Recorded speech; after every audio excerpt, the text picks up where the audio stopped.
Welcome back everyone to another ESO build video. Today is a brand new build to the channel. This is an Arcanist tank and he is called the Keeper. This is a very, very protective tank. It can keep your group alive for long periods of time. It's got heals, damage shields, massive ultis, and of course it provides buffs and bonuses to the group, not just in stat-based buffs, but also has the ability to completely strip the resistances of any target, not just in single target, but also AoE. So if you want something that is an all-rounder for all content, you are in the right place. It's simple to use, it's easy to put together, and you are going to love it. If you want to see more of this, stay tuned, it's coming right up.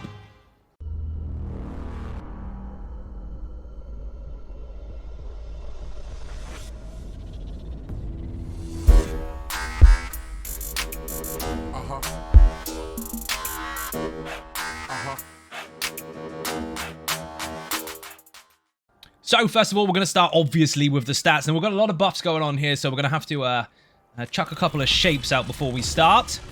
Most of these are going to be up pretty much all the time if you're paying attention, but there's a few.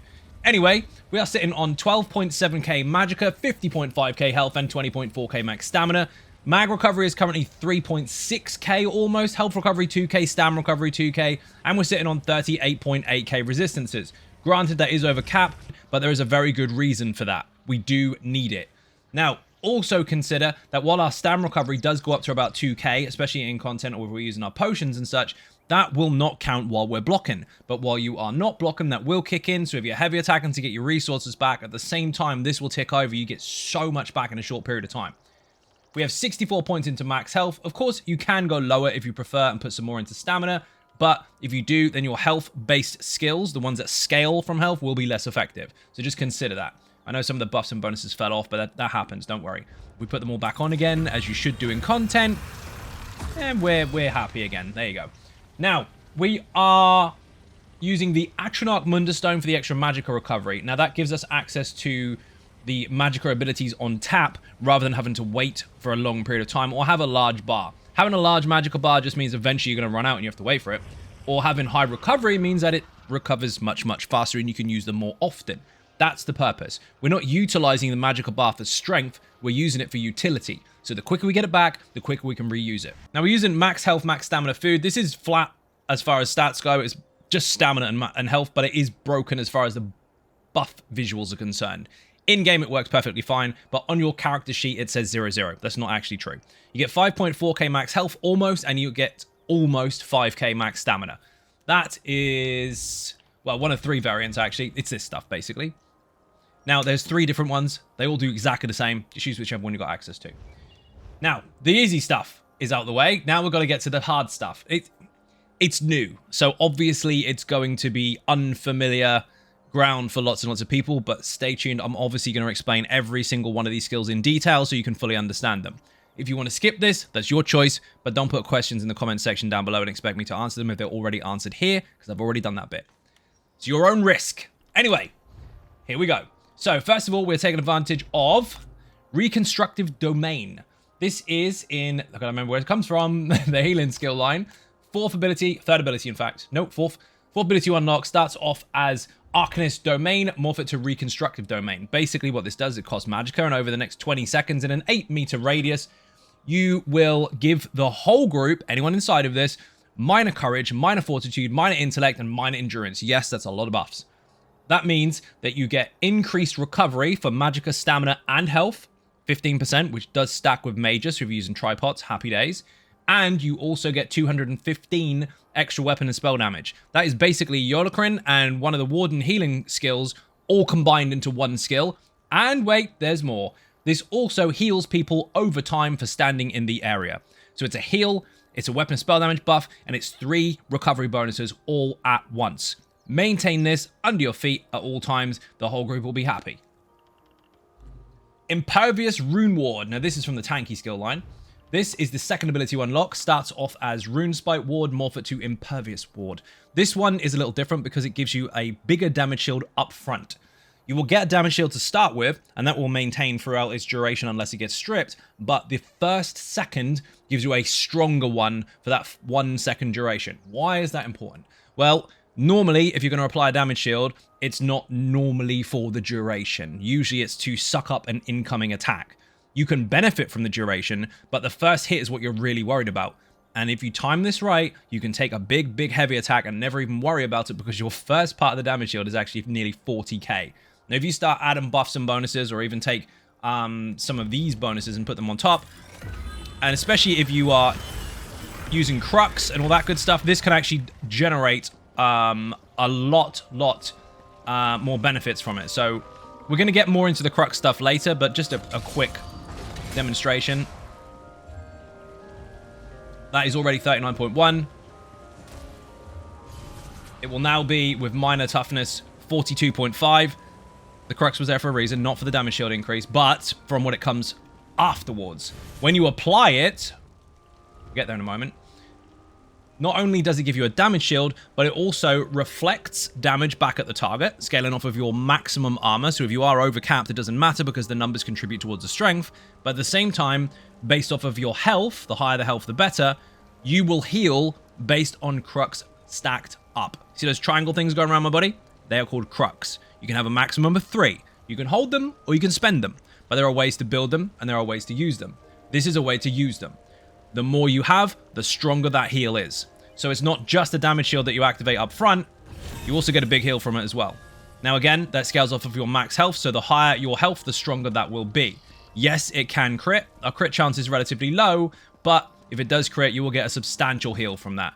Again, based on buffs and bonuses in your group, healing received, healing done, all those types of things, maximum health, etc, etc, etc. That can be quite dramatic. It can go, if you crit, somewhere in the region of around 33 to 40k in one hit. So it's really powerful. So essentially, use it as your protection bonus, but also use it as a heal. Just make sure you build up Crux beforehand. If you have no Crux, you don't get really anything at all. No heal. Nothing. But if you have Crux, then you will. So damage shield up front, heal afterwards. Next up, Runic Sunder. Yes, the Arcanist, and before anyone says, well, pull abilities taunt as well, you know, they're temporary taunts. You can't spam that. It's a one-time duration and then it runs out. An actual active taunt. The Arcanist is the only class in the game that physically has one. There are 3 major active taunts in the game. You've got the Sword and Board one, you've got the Ice one, and you've got the Undaunted one. Those are 3 that you can control outside of a pull, which gives you a 15-second taunt for that period, but it can be overridden with official ones. Official ones are rare. This is an official taunt. You can use it over and over and over, and it will reset every time you do so. This starts off as Runic Jolt, morph it to Runic Sunder. The other morph is a Magicka bonus, or Magicka cost, sorry, and it will heal you each time you use it. The heal is not massive, but it's quite nice. This version, however, does physical damage, and you take less damage the more Crux you have built up. But, yep, there's more. This is your Crux building ability. So if you taunt the target, you stack up one Crux. If you do it again, you get 2, do it again, you get 3. So if you taunt 3 targets, they're on you, you've got 3 Crux, congratulations. It applies minor maim on them and taunts them and steals 2,200 armor and gives the armor to you. So when I said earlier that you had 38k and it goes to about 41-ish almost, this stacks up on top of it. Now, bear in mind, you've got 2 choices here. You can actually build up your Crux and save them to take less damage. So a 2% per Crux, an extra 6% damage mitigation. Or you can obviously use it and take the heal. Build them up, take the heal. They work in tandem with each other. Now, next up, obviously, this is very important. As a tank, never let your taunt fall off. I know you'll get people on the internet that say, make it last 15 seconds and then reapply it. Do not do that. Never do that. If you get stunned, knocked over, whatever, you've now got a gap. That boss is going to run around and punch somebody. Reapply it at least every 12 to 13 seconds if you're going to be really risky, but you can overlap it before then if you really want to. There is a video on my channel about how taunt immunity works. If you're the only tank, it's not going to affect you. If there's other tanks, they need to be using the same taunt as you to make that apply, and that only happens after 5 swaps. So there's a long gap before that actually becomes a problem. But essentially, taunt the target, maintain it, minor maim is applied, you get armor, and of course you build up Crux. Rune Guard of Still Waters. This is next up, and this is in the same skill line, the tanky skill line. Starts off as Runic Defense, morph it to Rune Guard of Still Waters, not the other one. This will actually give minor resolve for 20 seconds to you and your group. So your whole group has a minor resistance bonus, and after 1 second, it will actually immobilize enemies within 7 meters for 3 seconds. So this is your route. You actually have a route as an Arcanist. Now, to start with, when this was first released on PTS, and prior to that as well, when we saw the internal testing, this was a little bit skew-if, but now it's in a really nice place.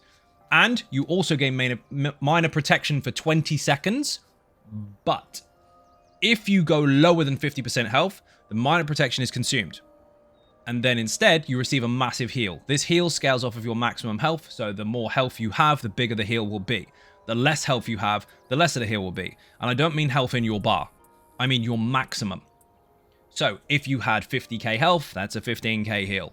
If you had 30k health maximum, that's a much, much smaller heal. It's going to be less effective. So you want as much health as you can possibly get to make that stronger, if that's what you're going for. But essentially, keep up a minor resolve buff for your whole group. Happy days.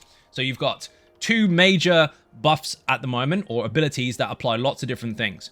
Minor protection for you, plus immobilization, plus minor resolve for the whole group, plus a heal if you go low. And by the way, you can activate that while you're lower than 50% health and it will heal straight away. Then you've got minor courage, minor fortitude, minor intellect, minor endurance, all these things all stacked up on just 2 skills. And all they have to do is sit there like this. They look and sound very cool. Maintain them. Easy as that. Now, next up is a very unusual skill, but I wouldn't recommend casting this on individual enemies that you want to pull in because it applies a hard stun. However, the benefits from it are very, very good. If you have a target that can't be stunned, doesn't matter when you cast it, you can cast it when you like. But if they can be hard stunned, then do it when they get close. Basically, this will paralyze the target. So if you do want something to be stunned, great. If you don't, then just wait until it's close enough. But when it's paralyzed, or even if it's not, it will apply a debuff to it. It will actually apply minor vulnerability and minor brittle for 20 seconds, increasing the damage they take from critical damage by 10% and increasing the damage they take from all damage by 5%. This is absolutely mental. To date, the only way to apply brittle, apart from the Ice Staff taunt itself, is to apply a chilled status effect. Yes, that means you need ice damage to be lucky enough to apply a chill status effect, which applies minor maim, and then you need to be holding an ice staff when that status effect applies in order to apply minor brittle. None of that complicated shit needs to be worried about with this skill. Slap it on the boss, minor brittle for 20 seconds. That is very, very nice. So keep that up. That also is obviously from the same skill line. Starts off as Rune of Eldritch, morph it to Rune of Colorless Pool. The other one is not going to apply brittle. Get this one. Again, you can apply it to multiple targets, but make sure if it's one that can be rooted or stunned, that you do it closer. Otherwise, it's just going to sit out there doing nothing. Ulti is your choice, but I would highly recommend putting this on your front bar. Yes, that is a lot cheaper than it should be. We'll get to that later in the gear. This is in the tank skill line as well. Soldier of Apocrypha starts off as, is it Gibberin or Gibberin? We'll call it Gibberin Shield. It's Gibberin. Gibberish Shield. That's what we're going to call it. Shield of Gibberish. Or you can put it to Shelter. You've got the basic morph, which is the original one, which gives you a damage shield, which is nice. You got the other morph, which is a bigger damage shield, but it bursts in damage after you've taken it. That's not what we want. We want this version, which actually helps protect your group. So it scales off of your maximum health and gives you a massive, massive shield. Now, you don't prevent all damage to yourself. You prevent up to 60% of damage done to you, but the damage shield will persist until it runs out or gets nuked. It's a very, very large shield. But when your shield absorbs damage while it's on you, every time you take damage, once a second, you will give your group within 15 meters, up to 6 people, over 20k worth of damage shield that will last 4 seconds. Now, if you've got your buffs and bonuses running at the time and you've got minor toughness in the group, this will actually be a 24k shield that will shield all the squishies. It is insane. All you have to do is activate it and get hit, and everyone around you will have constant damage shields. It's basically the Imperium set times 2 on tap. And as you can see, it's cheap. Now, there are options to this. You can change out for other stuff if you prefer. You can go for Glyphic of Ties, which we've chosen the healing version, but you can take the damage version if you prefer. Basically, it puts a glyph on the ground. If you out-heal its health bar, because it comes in with 53% health, then, of course, it will hit its maximum bonus and everyone gets major protection, which is nice. But in the meantime, it will heal once a second and give everyone 200 weapon and spell damage. The other variant, it still has a health bar, but you have to kill it instead of heal it. So if you've got a group with loads and loads and loads of DPS and you're going quite squishy, then fair enough, you can go for the deeps one. But if you've got a healer in your group, or you can out-heal it yourself, whatever, then this one's actually quite nice because it gives a protection afterwards. Either way, 200 weapon and spell damage to the group, and it only heals if you lose health. If you're 100% health, you don't get the heal, obviously. It doesn't overheal, but it will heal if you don't have health. Very, very helpful indeed. But again, that's your choice. You can go with either the damage bonus for the group, or you can go for a huge damage shield and nobody's going to die. Now on the back bar, Abyssal Impact is not what I'm looking for. Where is it gone? There we go. Recuperative Treatise. This is in the DPS skill line, actually, Herald of the Tome. This is the 4th ability you unlock. Starts off as Tome Bearers first. Morph it to this one specifically. The other one is a bit more for DPS. Basically, the timer, instead of being 5 seconds, is now 3 per proc. And you will just basically do more damage with it. But basically, overall, this is a buff to you for being on either bar to give you increased weapon and spell damage, which can obviously heighten the strength of your heals and your damage if you're doing some, which we are. But above all, every 5 seconds, this will allow 1 crux to be generated. And the way to do it is to do damage. So all you have to do is apply one of your skills to do damage, Arcanist skill specifically. Magic damage will come from it as well, and you will restore 600 magicka and stamina for doing so. So all you basically have to do is apply a taunt, and you will get a crux. That's it. So just keep it running. So instead of getting 1 crux every time you taunt, you'll get 2. And we'll come to this in a moment, but there's another way to get crux on this particular build, where basically if you stack the 3, which we are doing, you will get 3 crux in 1 pop, all at once. You will basically be able to taunt and then use your massive heal benefit or bonus from having all those 3 crux all at once at the same time. You have full control. Normally you have to light attack hit, light attack hit, light attack hit, or whatever to get 3 built up over a 3+ second period of time. Or you can do this. Keep that on. It's bloody expensive, so make sure it lasts its full duration. It does last 30 seconds, but keep that active and you will be able to have full control of these 2 skills. Now, next up is a skill I'm sure people didn't expect to see on the build, but it's there nonetheless. It is Curative Surge. This is in the healing skill line, Curative Rune Forms. Starts off as Remedy Cascade, morph it to this one specifically. The cost is determined by the highest max resource, so this actually comes out of our stam pool, but there's a very good reason for this particular skill. Not only is it the oh shit button that we've chosen for you and the group, but it actually lines up very nicely with the ultimate that we've got on our back bar. This will heal over time, over the whole channel. It will get stronger and stronger and stronger. Now, you can cut the channel off at any point in time by bar swapping or blocking, but if you want to go for the full duration, you'll get the most out of it. Also, you consume crux, which will actually give you and the group stamina and magicka back over its channel duration. The more crux, the more you get back. But why do we use this as an oh shit button and open ourselves up to attack? Well, basically, we're going to skip ahead a little bit and go straight to the ultimate.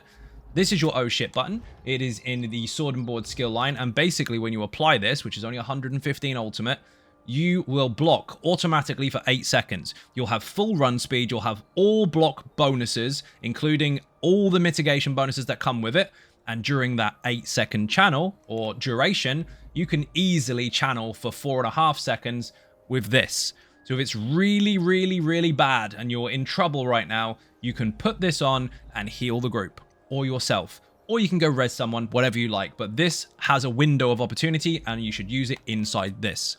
It's not something you should use all the time because let's face it, you got to heal here for you, you got to heal here for you, but if the group is in trouble, you can block ulti, heal everybody up, and hopefully they're back in the game again. It's actually bloody strong even as a tank because it scales off of your highest resources and they are quite high.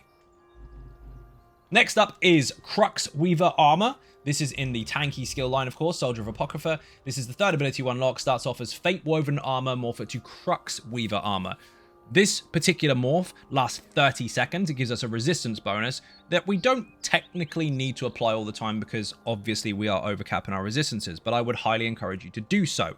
The reasons for that are the more resistances we have, the more effective the build actually is for lots of different reasons, including passives, bonuses, skills, and sets. But above all, if you get hit, you will apply minor breach to any enemy that does so for 6 seconds. Anyone that hits you will be hit with a minor debuff to armor. You don't need it attached to your stab or your taunt or anything like that because we're not using it. This you gain just for hitting stuff. Now, most people, if they're a tank, will understand that getting minor breach has to come from another source, or you have to manually taunt lots and lots and lots of targets with a stab taunt in order to apply it. This applies in area of effect effectively because the more people hit you, the more people get it, the better. Very, very useful and so easy to apply. Not only that, resistance buff, debuff, but you also generate crux up to once every 5 seconds if you get hit. So basically, if you have this on while taunting stuff, while getting hit, if that happens all at the same second, and it will, you get 3 crux right away. Every 5 seconds, if you can micromanage it, you can guarantee 3 crux stacked. Which means you can always utilize the biggest part of this heal, or this. Very, very useful. Don't let it fall off. Now, we need a pull. Everybody needs a pull as a tank because you need to be able to control the room. It's your job. Control stuff. Make sure the squishies don't get hit. Fighters Guild. Silver Bolts morph to Silver Leash. 22-meter range. Basically, it pulls the target to your feet. Yes, it does apply a hard stun CC to it, so it will not be able to be stunned afterwards. But bear in mind, you do have your immobilization ability, so if you hit this right away, you'll actually pin it regardless of it being stunned or not. They are on separate cooldowns. They are different types of CC. One is a stun, one is immobilize. Yes, they stack. Pull the targets in, pin them up, taunt them, build crux, enjoy your damage shield. You get the idea. It all works in tandem with each other. Once you understand each individual skill, it becomes a lot easier. Watch your stamina though. You will have to heavy attack occasionally because it does come from your main pool.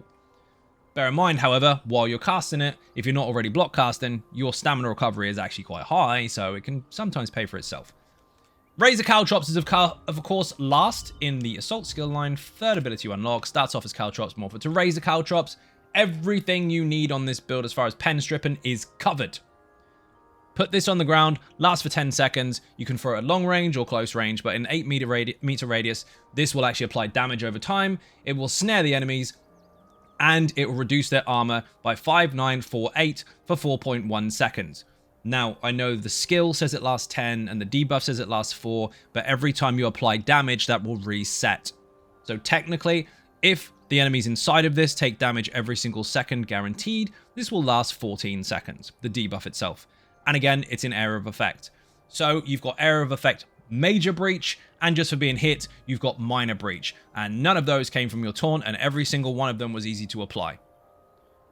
Now, the stacking bonuses that we have based on our sets, our debuff bonuses from those, our debuff bonuses from our actual skills and passives and bonuses and such, everything that we have will actually cap out penetration.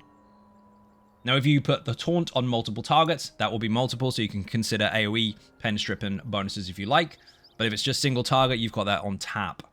You don't need anything else. You don't need anyone to bring loads and loads of passives. You don't need anyone to bring loads and loads of buffs and debuffs. You've got it all in any situation. So that is covered just by playing the build. However, there are going to be options to that where you can change things out if other people come with lots of pen bonuses anyway. For example, if you are a 7 light piece wearing Arcanist with all your DPS skills on the same bar from Herald of the Tome, technically speaking, you can have about 12.7k penetration debuffs just for yourself. So you probably don't need as much as this offers. But in those rare situations, there's a swap out for that too. But generally speaking, the build is designed to apply everything. Buffs, bonuses, debuffs, the whole lot in one tidy package at the same time as being very hard to kill and can protect everyone. Now, importantly, we have to go over the passives. These might be a little confusing to start with. Don't worry, I'm going to explain. So, if you have crux generated, a new one, you will increase your critical damage and critical healing done by 12% for 7 seconds. So if you apply your crux every 5 seconds, this is an infinite bonus. Unless, of course, you don't build crux, which means you'll probably just run around in circles. We do not have high crit chance, but we do get the benefit nonetheless. You don't need any of these skills slotted for this, by the way. This one gives you a bonus to weapon and spell damage, which does increase your healing done, obviously, or your healing spells. That will apply only when you're recovering a resource and it goes to maximum. That will happen actually quite a lot because our mag recovery is so high, you're going to be full a lot of the time. If not, you'll get to full quite quickly. Your attacks wound the mind of the heretic knowledge, increasing blah, blah, blah, blah. Not important. Now, for this to apply, you need to have a skill on this skill bar, on this skill line on your bar, which we don't. We do on the back, but we don't on the front. So that's irrelevant. You don't really need it at all for anything that we're applying. If you want it for the sake of having it, then by all means go for it, but you don't need to. And this also is irrelevant. 991 penetration or physical and spell pen for every one of these skills on your bar. Again, we only have one on the back. We're not really doing that much damage anyway. There's not much point. Don't take these two passives if you don't have the spare skill points, but if you do and you want them for later, then it's up to you. Get every single one of these. This gives you increased armor while you have a beneficial skill from this skill line active. So all you need to do is activate one of these skills that benefits you, which they do, resistance buff will do, and you automatically get 1980 armor. That's going to benefit our sets. Very important that we have higher armor. Now, technically speaking, the terminology is confusing to people, of course, but people assume that and I've even said it myself, the resistance cap is 33,000. But it's not technically a resistance cap. It's a mitigation cap for resistance stat contribution. Does that make sense? So basically at 33,000 resistances, your mitigation bonuses that you gain from resistances stop. That's 50%. It's 660 for every 1%. When you get to 33k, you're done. However, your resistances can go higher. They won't give you more mitigation, but they will increase the numbers of your resistance pool, which in turn does affect some skills and some sets where they require the resistance to be higher for them to be more beneficial. So you could have one set that says increased damage based on insert here amount of resistances. That means the higher that number, the stronger the set. It has nothing to do with your damage mitigation as a rule. It has everything to do with the strength of the proc. So if you do go over the resistance mitigation cap, you won't get any more mitigation, but you will still benefit from what that passive bonus does to your skills or your sets if they require it. Another easier way to explain that is weapon and spell damage obviously increases damage. The higher the better. Weapon and spell damage increases health, healing. The higher the better. Health stats can increase the strength of damage shields and such. The higher the better. Armor can increase the strength of skills and sets. Read what they do. The higher the better. Anyway, that was a long-winded explanation because some people really don't understand that, and hopefully that helped. Next up, every single skill from this skill line that you have on your bar will give you 129 recovery for all 3 types.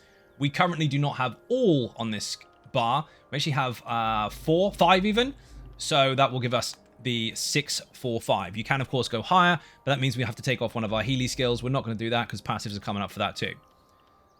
Casting Arcanist ability gives the whole group minor evasion. Congratulations, you just made the whole group take 10% less damage from all area of effect damage, and it's going to happen once every 5 seconds. All we have to do is cast an ability from the Arcanist. Easy to maintain and incredibly powerful. And the will of the Arcanist is absolute. When you consume Crux, you gain 4 ultimate, and it's going to happen once every 8 seconds. Or if you use your damage shield, or your heal on your back bar for the oh shit button, you will gain ulti. Simple as that. Build up your Crux, take the benefits, or spend them. And finally, in the healing skill line, this will increase your healing done by 3% for each Crux active. So again, this doesn't require a skill from this skill line to be on your bar, although we do have one.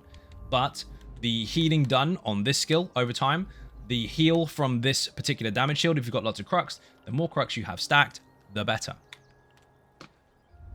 This one will give you 225 Magicka or Stamina, whichever one is higher, when you generate a Crux. So when you build one up, it will give you your highest resource back. So that's quite handy. Even though this costs Stamina, we still get some back from it. So it only costs nearly 1k, effectively.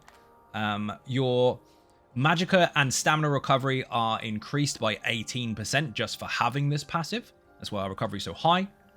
And, this is very important, you need a skill from this skill line slotted. So we did that. We put this one here. Just for it being there, and of course there's one on the back bar too. See, there's one of each. It's almost like it was done on purpose, isn't it? Just for being there, your damage shields are stronger and cost less.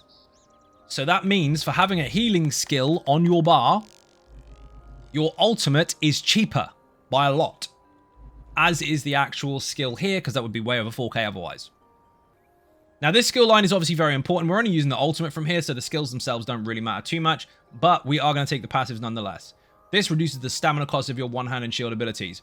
Again, doesn't matter. None of them cost stamina. We're not using them. We're only using the ulti, but it does reduce the cost of blocking. Then, this will increase the weapon and spell damage of your abilities in this skill line. Again, it's irrelevant, but what does matter is we increase the amount of damage we can block, so cost and amount. This will increase the damage dealt and reduce the stamina cost of your bash abilities. This will increase the amount of damage you can block against projectiles and ranged attacks, and this will reduce the movement speed penalty when you're blocking. So if you're using the block ulti, you get no penalties at all. But if you're blocking generally, you will be slower. This alleviates some of that.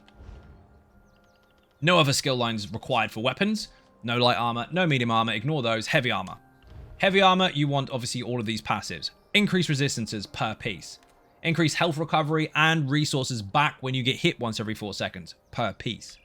Increase health, increased stamina and magicka restored depending on the weapon type when you use a heavy attack, and of course healing received. We're using full 7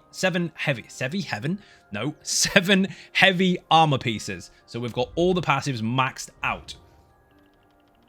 Fighters Guild, obviously you want to get this cost down. So you want to take Intimidating Presence to remove 15% of the stamina cost. Again, the cost on this is quite expensive if you use it on multiple targets, so it is very helpful to get this.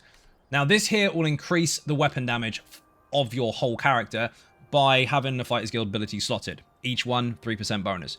Is it massive? No, not really, because it's quite low, but it will contribute to the damage done from anything on this bar. And also, if you are using the oh shit button, that will contribute to that as well. Also, if you accidentally kill anything on this bar, or on purpose, then you'll get ultimate for doing so. The pull ability itself does do damage. If it's hitting werewolves or vampires, or even a player that is a werewolf or a vampire, then of course it will hit them harder. None of those. We do want these. Take a synergy. Guess what happens? That's right. Read it. 4%. All resources. I hear so many excuses about why people should and shouldn't be taking synergies. If it's a negative effect, yeah, of course, understand the mechanics, pay attention to them. But if it's from a friend or an ally, someone in your group, whatever you want to call them, maybe it's an enemy, but they just happen to be in your group. Anyway, if it comes from a player, take it. You will get resources back. It is beneficial to everyone. There is no synergy in the game that is a negative that comes from a player that will really mess this passive up. Take them all. Also, we get a 2% bonus across the board for every single stat that we have as far as health, magicka, and stamina is concerned by just having one type of armor. If we had more types of armor, that would give us more, obviously, but then we'd dip and twist our passives for our heavy armor, and we'd have stuff we don't really want on the build. We're a Nord. Surprise! Yeah, I know, right? Who knew that? Obviously, you have more max health, and you have frost resistance. Great. But also, you have increased maximum stamina. You gain ultimate every 10 seconds. That's actually 5 every 10 seconds, so like half ulti a second, it basically feels like when you take damage. And of course, you increase your physical and spell resistance by 2600. More resistances, more stamina, ulti regen, and health. You can use any race you like. There is no restriction to that in the game. Anyone that tries to tell you otherwise is full of shit. But bear in mind, they do have minor bonuses, so you might want to wiggle your stats a little bit.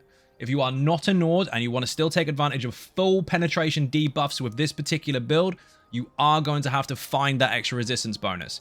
Technically speaking, you won't need the full 2.6, you'll need about 2, but you can alter your stats by adding reinforced traits and all that kind of stuff. But again, the race choice is entirely up to you. Do what you like. And of course, medicinal use. People buy this passive and then they don't bloody use it. Your potions now last 45 seconds. Well, technically they last 47. The cooldown is 45. Activate your potion. When it's finished, activate it again. Don't let it sit there doing nothing. Don't collect them and hug onto them like you need them forever. Potions are consumable buffs. Don't let your resistance buff run out. Don't let your potion run out. If you apply that and keep them running all the time, you'll maintain your massive recovery bonuses because they give you major intellect, major fortitude, and major endurance just for having them running. We're using tripods all day long. Keep them active. Now, we're going to go into the gear, actually. I was going to go champion points, but we're not. We're going to go champion points afterwards. This build is designed, again, to protect your group, to buff your group, and to debuff the crap out of the enemy, and not be dead. It's going to make a bit more sense as we go. So, starting off, we have, of course, the Crimson Oath Sword and Board. Doesn't matter whether it's a dagger, axe, mace, whatever. It's a one-hander and a shield. You want infused on the shield with health, and you want to go defending on the weapon with a health return and magic damage if you like. It really doesn't matter what glyph this is. Does not matter. We don't need a Crusher. We are over-capping the pen debuffing already. Now, we've got armor, health, and armor. And while you're in combat, all you have to do is cast an ability, or drink a potion, or use a poison that applies a major or minor buff to you or somebody else. Which is easy because we've got tons of them. They're literally falling out of our face. And for doing so, within a 12-meter circle, the enemies caught by this buff that or debuff that procs from it will actually reduce their resistances by 3,514 for 15 seconds, which is pretty big. And this can happen once every 12 seconds. So basically, we've got 100% uptime on it. All you have to do is play the game. If you use skills, this is going to fire. Now, bear in mind, we've got 2 armor bonuses here, which do contribute to our overall. And that is going to be very, very helpful towards our monster set, which I'm going to get to in a moment. But where you put this stuff really doesn't matter. It's all heavy armor anyway, so you can put it on the body, you can put it on the jewelry, you can put it on the weapons. Up to you. But to make things easier, because there's 2 different variants of the build, I put it on the weapons and the jewelry. Healthy on all of the jewelry with mag recovery on all of the jewelry. That will keep up our really high magical recovery so we can constantly reuse our utility skills. The body pieces, or you can swap these over, is Dragon. This is an overland set, very simple to get hold of. By the way, this stuff you can get on normal. You don't have to go on to vet. But mag recovery, again, higher recovery, higher use of utility skills, heal and taken, health, and health recovery. And reduces the cost of all ultimate abilities by 15%. So our gibberish shield now costs 153 instead of close to 200. There's a substantial drop with this and with a healing skill on the bar, reducing our damage shield costs. Very, very effective. Now, finally, the monster set is, of course, Tremor Scale. Now, the higher your resistances, at the moment it says 2236, but the higher your resistances, even if you go over your mitigation cap, the higher your resistances, the stronger that debuff. Basically, taunt the target, it does damage, Tremor Scale pops out from under the ground, and it debuffs all targets affected for 15 seconds, stripping their resistances by that amount. Now I'm going to show you that it actually goes a bit higher than that. So, if you saw it was 2236, we are going to apply our buffs and bonuses. Make sure that we've got resistances, obviously. With our resistances being higher, taunt it. 3285. Now, there are minor buffs and bonuses you can take from that as well, because you can obviously apply extra bits and pieces to your setup. Other people can give you buffs and bonuses. Lots of different ways around it, but essentially, the way that we've set this up, you can get to almost 3.3k. With everything that we've got, everything applied from this, the taunt itself removing armor, the major breach, the minor breach just for being hit, all of those things combined, you can then add the 700 flat that you will get from champion points regardless of what role you're playing. And this guy can, in the room, remove, effectively, 18,700 resistances. The cap is 18,200, so we are over. In fact, it's about 18.6. Depending on whether you've golded out all your gear or not, that's obviously going to have a very small fluctuating effect, but it's still over cap. Now, if you were to be in a group with people that have at least 3k resistances, debuffing themselves, whether it be pen bonuses from light armor, from Arcanist skills, or whatever, at least 3 or lower, you can alter this. And what you can do is you can go to here, you can change the build, we'll equip it, and you can still play it exactly the same, with no negatives, but instead of stripping all that resistances because everyone else has got their own pen bonuses and you really don't need it, you can benefit in other areas instead. You can put on Bloodlord's Embrace, make sure you bash the target. Every time they hit you while blocking, you'll get 1.6k magicka back.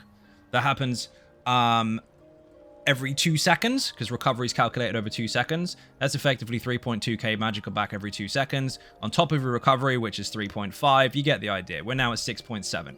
It's pretty high. Keep the same monster helmet. Keep the dragon, and put on potentates on the jewelry.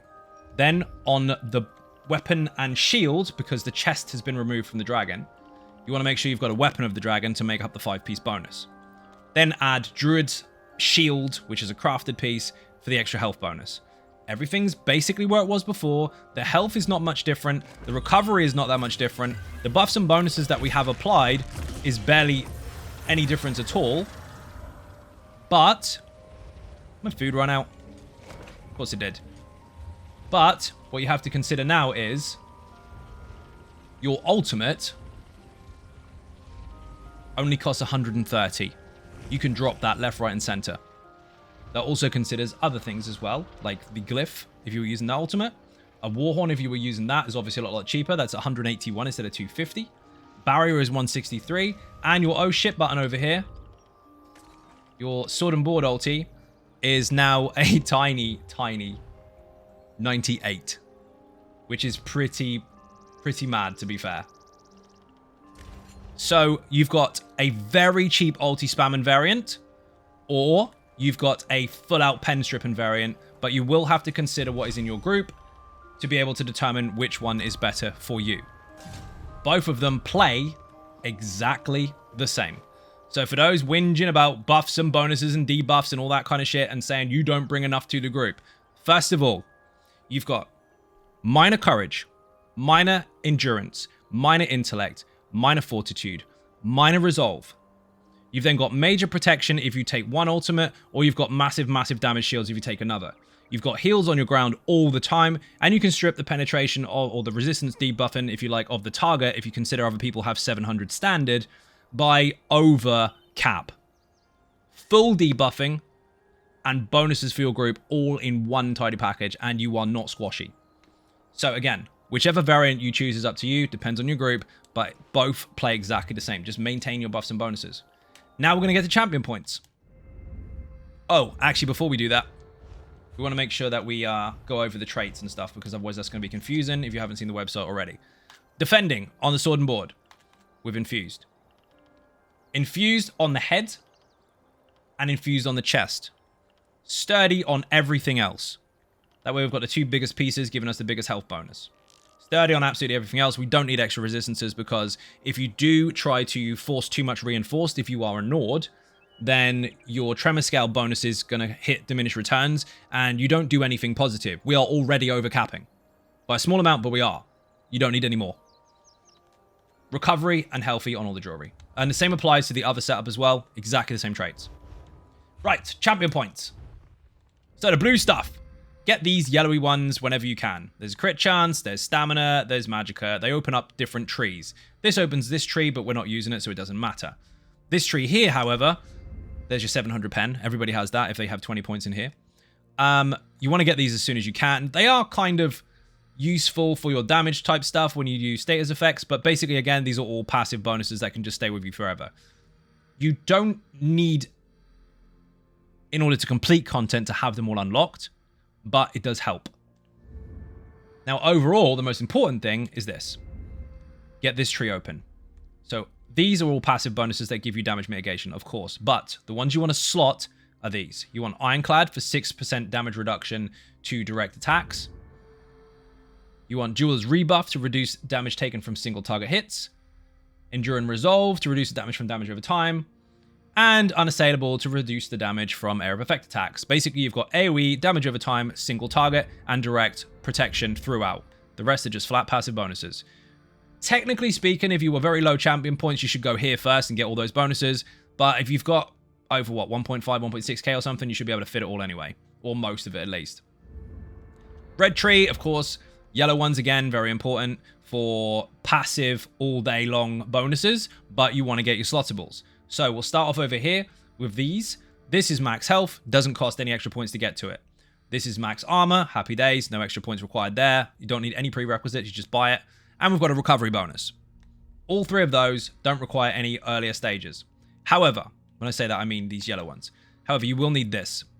15 points into here to unlock this. 10 points into here, and you'll unlock your next health bonus. That, again, is a passive bonus. You keep it forever. Happy days. Now, you do want to get up to this tree here to unlock this. Now, you can go 10 into here and then 25 into here and then unlock it that way. Or, simply put, you could just put 10 into here, ignore it, and then pick this. This will increase the strength of your damage shields by 15%, which is absolutely bonkers. So, that helps for your ultimate and your own personal damage shield as well. If you feel that your damage shields are way too strong, you don't actually need this, then of course you can just slot a res passive, or you could just have a recovery bonus for the amount of ultimate that you have. Choice is yours really, but this one was very, very effective. Green tree does not matter. These are quality of life bonuses. Get them in your own time. Doesn't matter one bit. But there are some things I would recommend. This, high quality loot from chests. Happy days. Doesn't increase your combat, but it gives you better stuff. This has a chance to not, to extend your food. Not a chance. Let's try that again, shall we? Proper words this time. This extends the duration of your food and drink. Happy days. This one is the chance one. This has a chance to not even consume a potion, but still give you effects from it. So that helps your wallet. And this one is actually the most beneficial, if I'm honest. Outside of combat, so the fight is just finished or the fight hasn't started yet, you're faster. So that helps for speedruns and such if you're lagging behind a bit. Essentially though, this particular skill line or champion point tree is up to you. Now, there's not really much to it in terms of how you play. You basically keep up this and this. So those are your two major buffs, which is for your group and you, obviously. So you've got your weapon damage and spell damage and recovery bonus and heal. Then you've also got your minor resolve for the group and your big heal in case you get in trouble. So keep those two up at all times. On top of that, keep up your armor. So you've got your resistance bonus and your crux generation. When you're in the fight, outside of those buffs, keep caltrops on the target at all times and maintain a taunt. So debuff and taunt, buff and buff. In the meantime, obviously, maintain this if you can, because it'll give you extra crux, it gives you recovery and all that good stuff, so it's nice and handy, but watch the cost, don't use it too often. And gauge the fight. This is the most simplest way I can describe how to play a tank. You need to maintain aggro. You need to control the target, and you need to make sure your group survives. Outside of that, everything else is a bonus. If you can debuff things, great. The build comes with it anyway. But if you can debuff things, that's a bonus. But your first port of call, your first most important thing is to make sure that group is not being slapped by the stuff. Hold on to the bosses, maintain your buffs and debuff timers. Then, that's it. It's control. There's no rotation. Yes, of course, you can gauge the timers of this for 20 seconds and this for 20 seconds and stagger these so they land perfectly and then go here and there. You can do that if you want. But in a fight, as a tank or a healer, you have to micromanage more. You have to use more situational awareness rather than a set-in-stone rotation and just block occasionally or dodge roll. You will need to pay close attention to the fight. So while it's not necessarily going to be overwhelmingly difficult, depending on the content, you are going to have to do a little bit more than most. Some fights, you might just stand there, hold block, and hold taunt, and everything's done. Other fights, you have to be very active. You've got to keep an eye on lots of different timers. So don't take it personal if you fuck things up. You will die as a tank at some point. What you need to do is learn from every death. Don't think, oh, that killed me, I'm not good enough. Just consider what killed you and why, and how do you counter it. Tanking is a very active role. Outside of a DPS, just swinging and doing this.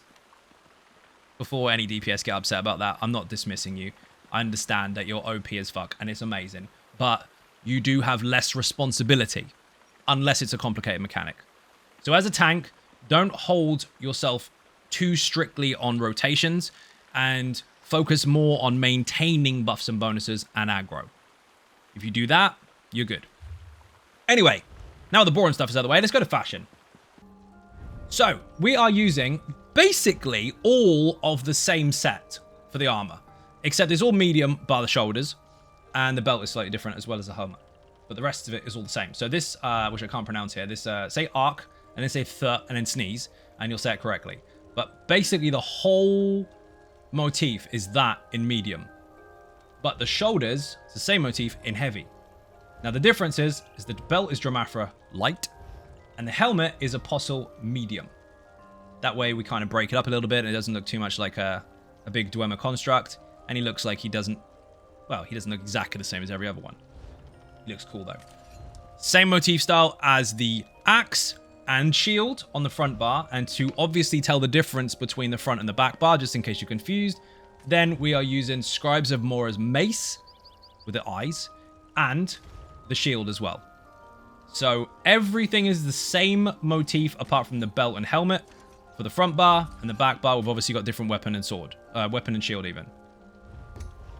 Again, I know people like to have the same thing on both bars, but sometimes things can get a little bit tricky, and if you haven't spotted that you're on the wrong bar yet, having a different shield kind of helps. So hopefully that wasn't too boring. Hopefully that wasn't too complicated. I know obviously it's overwhelming because you've got a brand new class, lots of passive skills and shapes and things and stuff's going on that doesn't make any sense. But the video's there for that. Everything was already explained and you can go back to it as much as you like. There is a written guide as well, obviously on the website, endgame.com. Go there if you want a checklist of what to do outside of the in-depth explanation. And of course, if you are not subscribing, please hit that button. It is free. And if you want to follow on social media, there are links in the description for Twitter, Facebook, Instagram, the website, like I just said, endgame.com, and of course, Patreon, where you can support in multiple different ways, multiple different perks, including access to the private Discord channel, so I can keep doing this for a living. Thank you very much for watching, and I'll see you in the next video. Bye-bye.